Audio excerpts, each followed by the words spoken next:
वो जो निहायत मेहरबान है, उसी ने कुरान की तालीम फरमाई, उसी ने इंसान को पैदा किया, उसी ने उसको बोलना सिखाया।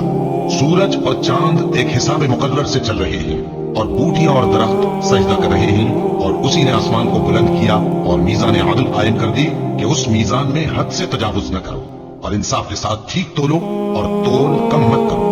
और उसी ने खलकत के लिए जमीन बिछाई, उसमें मेवे और खजूर के दरख्त हैं जिनके खुशबू का इख्तिलाफ होते हैं, और अनाज जिसके साथ खुश होता है, और खुशबूदार फूल। तो ऐ गिरोहे जिन्नो इंस, तुम अपने परवरदिगार की कौन कौन सी नेमत को झुटलाओगे?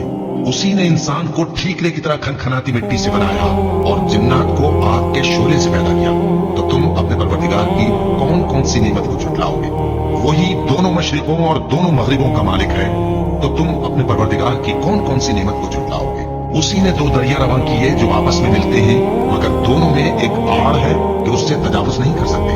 तो तुम अपने परवरदिगार की कौन कौन सी नेमत को झुटलाओगे? उन दोनों दरियाओं से मोती और मूंगे निकलते हैं, तो तुम अपने परवरदिगार की कौन कौन सी नेमत को झुटलाओगे? और जहाज भी उसी के हैं जो समंदर में पहाड़ों की तरह ऊंचे खड़े होते हैं, तो तुम अपने परवरदिगार की कौन कौन सी नेमत को झुटलाओगे?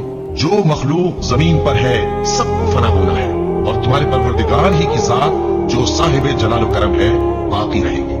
तो तुम अपने परवरदिगार की कौन कौन सी नेमत को झुटलाओगे? आसमान और जमीन में जितने लोग हैं सब उसी से मांगते हैं, वो हर रोज किसी न किसी काम में होता है।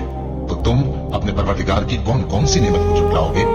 ऐ दोनों जमातों, हम करीब तुम्हारी तरफ मुतवज्जे हो गए हैं, तो तुम अपने परवरदिगार की कौन कौन सी नेमत को झुटलाओगे? ऐ गिरोहे जिन्नो इंस, अगर तुम्हें कुदरत हो कि आसमान और जमीन के किनारों से निकल जाओ तो निकल जाओ, और जोर के सिवा तो तुम निकल सकने ही कि नहीं। तो तुम अपने परवरदिगार की कौन कौन सी नेमत को झुटलाओगे? तुम पर आग के शोले साफ और धुआं मिले छोड़ दिए जाएंगे, तो फिर तुम उनका मुकाबला न कर सकोगे। तो तुम अपने परवरदिगार की कौन कौन सी नेमत को झुटलाओगे?